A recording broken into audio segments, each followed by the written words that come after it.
Ci troviamo con Anita Fiorentino, esponente locale di Articolo 1, e siamo qua per parlare un po' delle novità del suo movimento, anzi partito, qui a Portogruaro. Lei ha fatto poco tempo fa allo Spessotto una presentazione, seguita poi a un comunicato congiunto con il PD locale. Ci vuole spiegare la differenza di questi due eventi e poi andiamo a qualche domanda sul locale.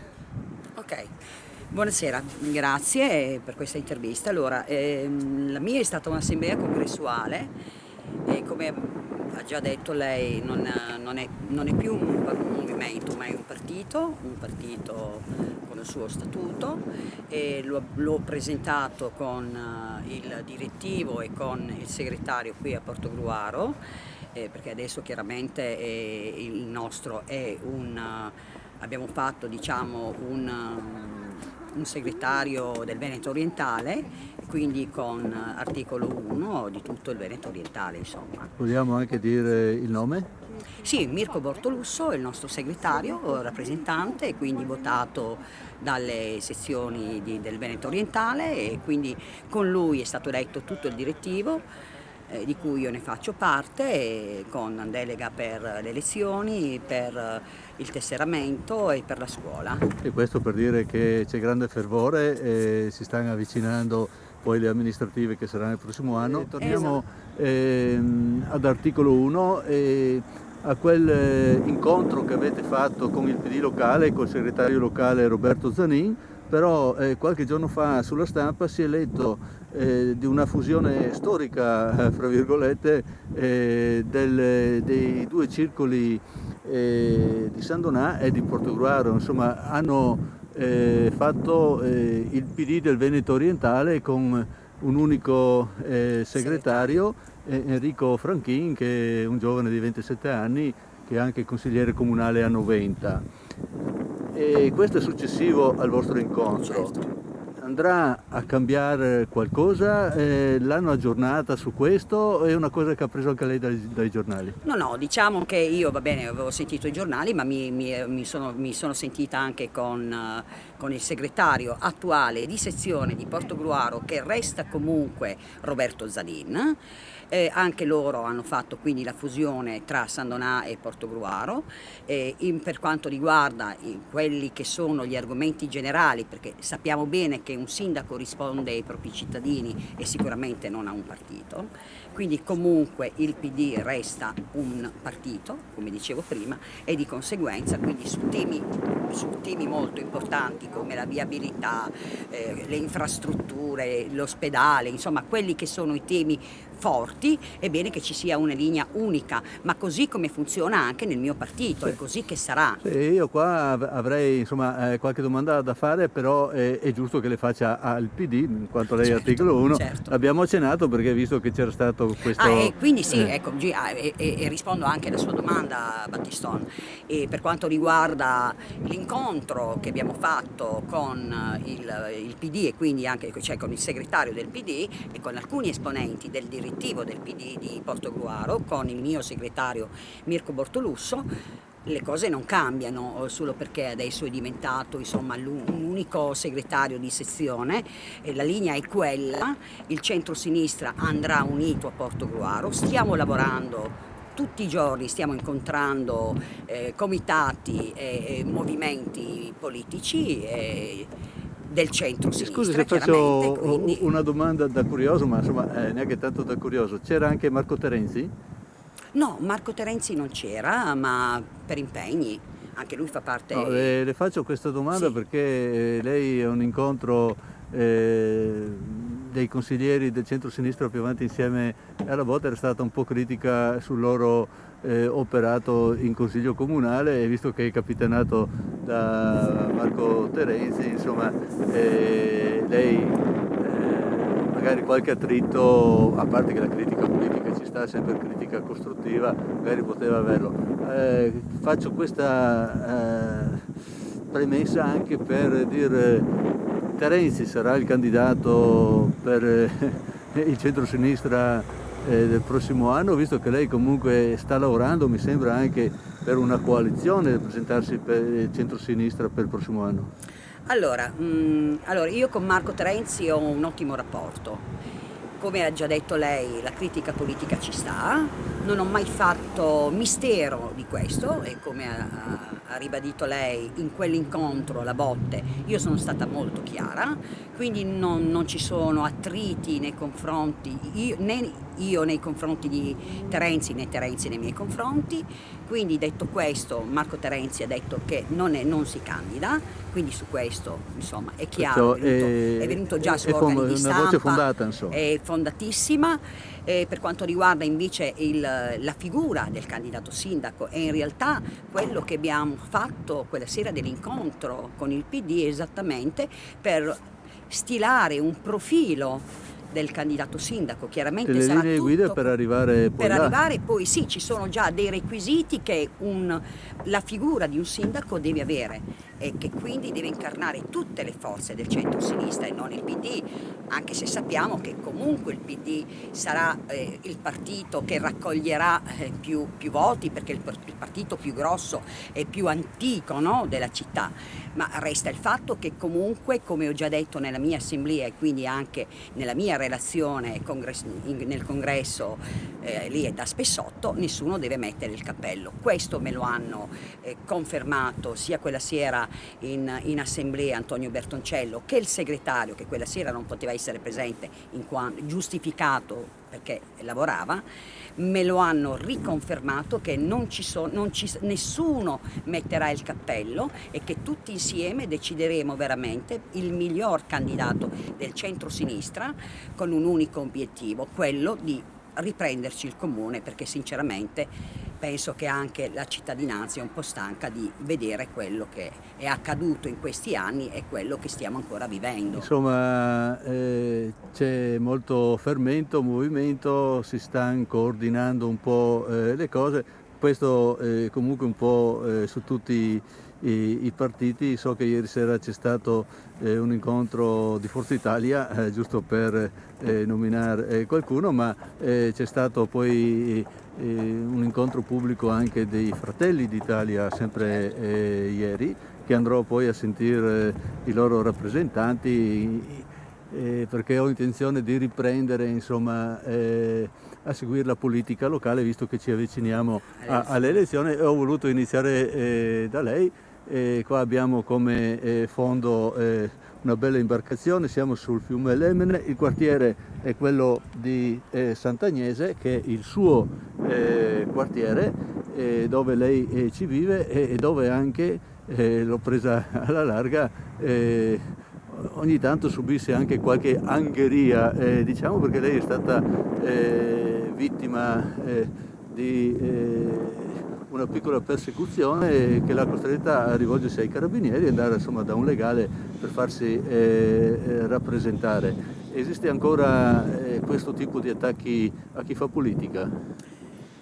Purtroppo sì e me ne dispiace moltissimo, in quanto io come ha detto lei, ho subito per molto tempo questi attacchi, cercando anche di non pensarci più di tanto, fino a quando poi chiaramente le cose non sono diventate molto pesanti e a quel momento non ho potuto fare altro che rivolgermi ad un legale e quindi chiaramente ho dovuto denunciare. Tutto parte chiaramente anche dalla visibilità che anche i mezzi di informazione mi hanno dato in quest'ultimo anno, l'anno precedente, con la mia denuncia che lei conosce bene nei confronti di 4 personaggi del Portogruarese, di Concordia e Portogruaro, dove chiaramente avevano veramente violato quella che è la legge Mancino. Ricordiamo no? che lei fa anche l'insegnante come mestiere, insomma. Come mestiere, il mio più come che professione. Più che professione, la mia è una missione, perché fare l'insegnante oggi è veramente, ma oggi come sempre, è una missione. Non abbiamo delle macchine, abbiamo degli individui e che quindi sono persone sempre più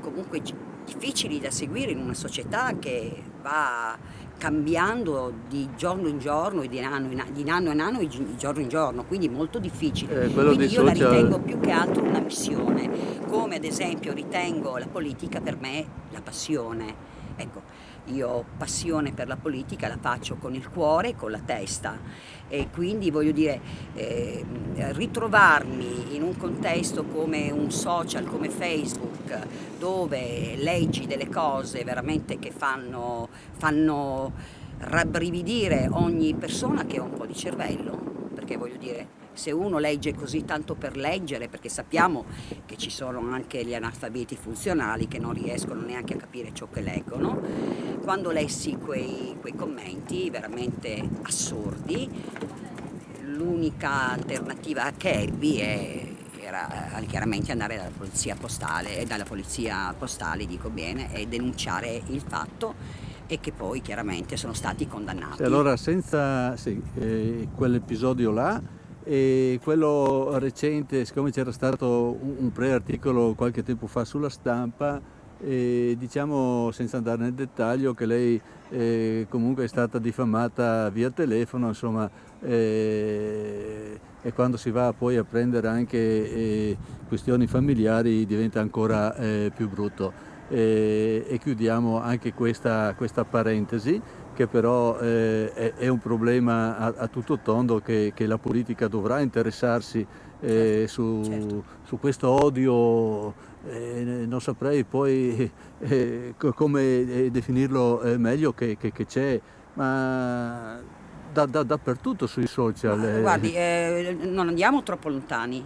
Ieri è stata approvata in Parlamento una commissione presieduta dalla Segre, che è una superstite, e nella quale hanno votato tutti a favore tranne alcuni partiti, e sappiamo quali. Polemica anche La lì. Lega, Forza Italia, che purtroppo si è accodata, anche se ci sono internamente dei distinguo, bisogna dirlo, e Fratelli d'Italia hanno votato contro, diciamo nascondendosi dietro la libertà di informazione, la libertà di espressione. Ma che libertà di espressione è questa, quando vai veramente a ledere quelle che sono le persone in questo caso, no? La Segre ha avuto attacchi, 200 messaggi al giorno di odio, come si può una donna di quell'età, che ha vissuto l'inferno quando era una bambina, non cercare di capire queste cose, neanche un po' di empatia su questo? Qua ce ne sarebbe da parlare molto, però l'intervista la volevo fare molto breve, ma già stiamo andando con tempi lunghi, gli argomenti sono tutti interessanti e avremo tempo comunque di parlarne Certo. ancora più avanti. Per riassumere brevemente, articolo 1 è presente a Portogruaro. Certo. Vi siete presentati in grande stile facendo un incontro pubblico molto partecipato, a cui è seguito poi un incontro per un po' fare il punto della situazione con il PD locale. L'intenzione vostra è di fare un centro-sinistra compatto, per arginare, è il caso di dire, insomma, questo centrodestra che, se si presenterà ancora unito, insomma, sarà una bella lotta. Voi siete pronti, il nome mi sembra di aver capito, non ce l'avete ancora, ma state guardando prima il programma, non Sì, lo dite adesso. anche se lo avessimo sicuramente non lo direi. Qua ci mette un po' di pepe. Importante è che il programma sia condiviso e anche il candidato sia condiviso, quindi voglio dire, questo è importante. Poi insomma noi ce la metteremo tutta con grande passione e con grande umiltà, ci ripresenteremo davanti ai cittadini, chiederemo loro cosa hanno visto di meglio in questi anni, e poi insomma... Allora vogliamo chiudere dicendo che chi vuol continuare a essere aggiornato giornalmente, voi avete un riferimento Facebook, social? Sì, allora sì, abbiamo la pagina di Articolo 1, Portogruaro, si chiama proprio articolo 1 Portogruaro, e in più volevo in questa occasione, visto che lei mi ha dato questa bella occasione, dire che a presto aprirò la sede di articolo 1, perché il direttivo ha deciso che la sede va aperta a Portogruaro e io ne sono fiera e orgogliosa di questo. Vogliamo già dire pressappoco dov'è? Centro storico, e quindi sto aspettando da un giorno all'altro, insomma, l'ok, e quindi apriremo questa sede con una grande inaugurazione. La mia speranza è quella che possa essere presente all'inaugurazione il nostro Ministro della Sanità, visto che anche per quanto riguarda il nostro presidio ospedaliero, insomma, ce n'è da dire di cosine, mi piacerebbe, quindi io chiesi a Speranza in una delle tante assemblee, chiaramente essendo anche delegata nazionale, quando vado a Roma, chiesi l'ultima volta se sarebbe venuto, ma non era ancora ministro, eravamo ancora all'opposizione, qua mi fa venire quindi in mente... adesso sarà. Però insomma io spero di riuscire a portare il Ministro della Sanità a Portogruaro all'inaugurazione. Se sarà impossibilitato, perché non è che mi dirà di no perché non vuole, ma se sarà impossibilitato, allora comunque ci sarà un grande personaggio a Portogruaro che verrà ad inaugurare la nostra sede. Sì, mi è venuto in mente, non posso concludere senza nominare un po' Matteo Renzi, che localmente, insomma, c'è la Sara Moretto che è uscita dal PD e fa parte di Italia Viva, che tante polemiche ha suscitato, insomma, questa scelta di staccarsi, che io ancora non ho capito quali ripercussioni avrà nelle relazioni locali, ma anche nel costruire una unità di intenti per le amministrative 2020 di Portogruaro, perché mi sembra che abbia intenzione di presentarsi da soli. Ma sinceramente questo, quando ci siamo trovati col PD, ci siamo detti che probabilmente potrebbero presentare da qui a primavera, potrebbero presentare una loro lista.